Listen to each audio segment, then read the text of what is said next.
we're going to go ahead and play Mr. Bannon. Now watch how dismissive he is to our gentleman. This video goes quite a bit, so forgive me because I would just shut it off and all that stuff, but I can't fast forward it back to a point where you guys will miss the other stuff we don't want you to hear. So I'm going to mute me and Josh. We're going to go ahead and check out what happened with our student, Mike from MyPillow, and Steve Bannon. Let's check it out.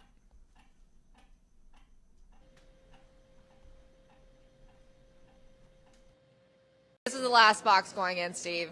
Yeah. Hello. They look heavier than a MyPillow. I'm sorry, what'd you say, Okay. Steve? I said the boxes look Steve, heavier. We got a guy here. Come on up here. Here we got what's your name? My name is Jeff Spava. I'm with Preserve Georgia Rights. You wrote the documents. I wrote those documents, yes. You go ahead, Emerald. Well, tell us exactly what these documents entail. Okay, so this is a notice to put our state legislators and our state elected officials on notice. Based on Georgia state constitution, the people have a right to petition the government using remonstrance for redress of grievance. This is us exercising our constitutional rights to petition our government.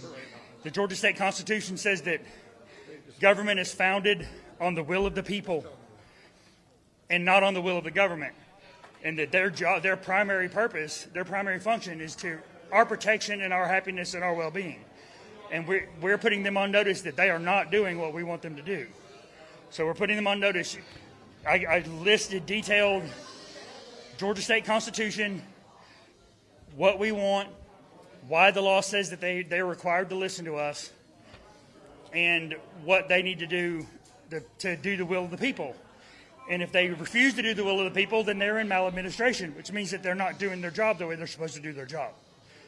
So tell them exactly I know we talked about it a few times, but what exactly do you want them to do? We want them to, well, first of all, they're sitting in this building and they're writing so-called new laws to try to fix Georgia election law. Well, how are you going to fix the election if you haven't even investigated to see what really went wrong?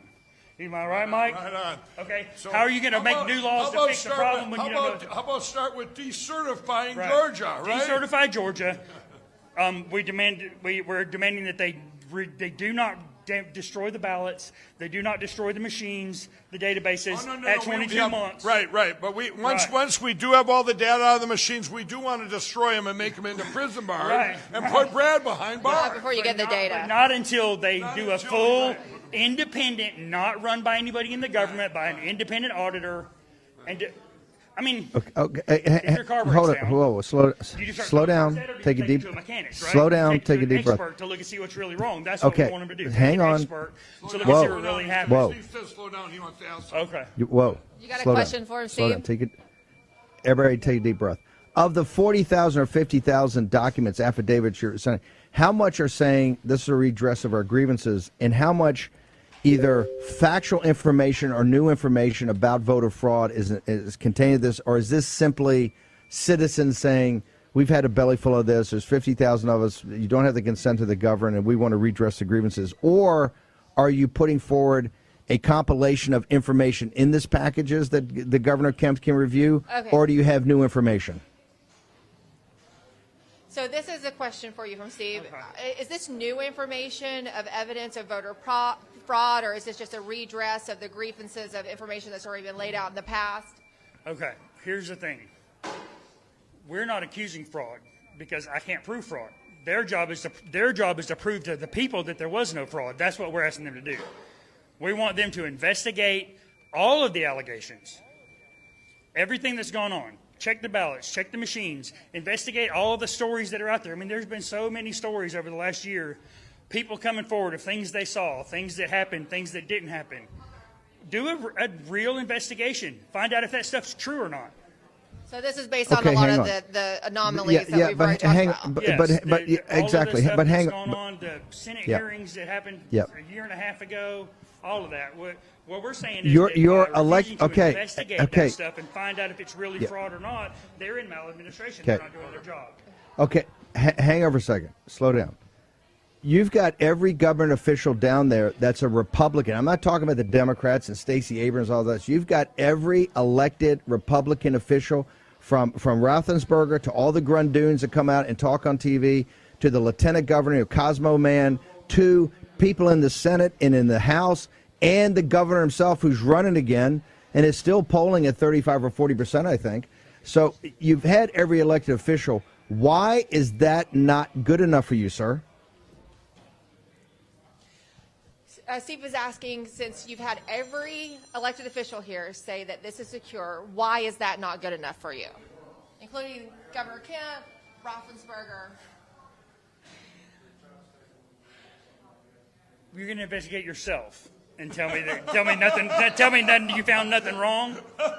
Okay, I mean, come on now. Here's the thing. Government is founded on the will of the people. The people created the government. You work for us. It's not the other way around. We don't work for you. You work for us. Okay. Okay. Hang on. Company, if there's a problem with your books, are you going to check I don't need. Okay. Okay, or are you going to hire somebody else to come in and see your employees? I don't need the Constitution read to me. Okay, here's what I got. Hold it, hang on. Ask him the other question. Has he taken this information that they have of anything of voter fraud he thinks are facts? Has he taken it to a county prosecutor? Has he taken it to the grand jury? Has he gone to these prosecutors and said, hey, you're investigating Trump and you're investigating phone calls, and I hear every night on TV that Trump's going to get a grand jury subpoena down in Georgia. Have you guys gone to the grand jury? Have you gone to the criminal side of this? Yep. So have you guys actually gone to the criminal side of this? Have you gone to the grand jury, the prosecutor that's investigating Trump, and taking this information, affidavits? I have not at this point. I want the legislature to do their job. With these notices that we've written, we're addressing the legislature. We're addressing the House. I have not addressed this grand jury. Here's the thing with the grand juries. According to the United States Supreme Court, the grand jury is supposed to be the people's court, not the government's court. And so we should be able to have grand jury investigations of our own.